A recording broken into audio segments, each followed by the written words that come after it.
2 साल पहले एक अनजान लड़के से फोन पर मेरी दोस्ती हो गई। हमारी बात मैसेज या ऑडियो कॉल पर होती थी। हम दोनों ने कभी एक दूसरे को नहीं देखा था। उसका लहजा इतना अच्छा था कि मुझे उससे मोहब्बत हो गई। मैंने अपनी मोहब्बत का इजहार किया तो उसने हाँ कर दी।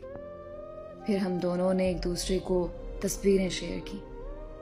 एक दूसरे को देखने के बाद हमारी मोहब्बत में शिद्दत और बढ़ गई। 6 महीने गुजर जाने के बाद मुझे पता चला कि जो तस्वीर उसने मुझे भेजी थी वो उसकी नहीं बल्कि उसके कजिन की थी।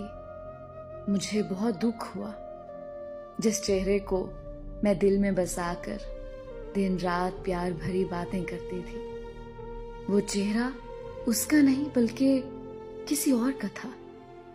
फिर उसने मुझे अपनी तस्वीर भेजी जो कि मुझे पसंद नहीं आई, तो मैंने उसे बात करना बंद कर दी।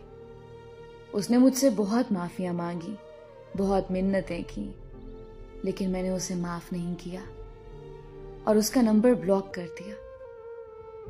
कुछ अरसे के बाद मैं बहुत बीमार हो गई और इलाज के बावजूद मुझे शिफा नहीं मिल रही थी। तो मुझे लगने लगा कि शायद मैंने उस लड़के को माफ ना करके उसका दिल दुखाया है, जिसकी सजा मुझे अल्लाह दे रहा है। मैंने उसे अनब्लॉक किया और उसे माफी मांगी। उसके माफ करने के बाद मैं जल्दी ठीक हो गई। हम फिर से एक दूसरे के साथ दिन रात बातें करने लगे।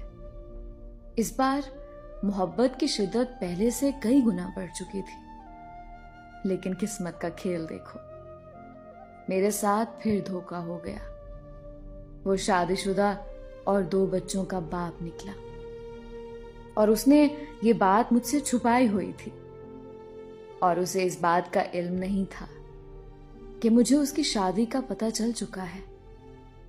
उसके धोखे ने मुझे अंदर से तोड़ के रख दिया। लेकिन मैं अब उसकी मोहब्बत में इस कदर पागल हो चुकी हूं कि मेरे लिए उसको छोड़ना शायद अपनी सांसों को तोड़ना है।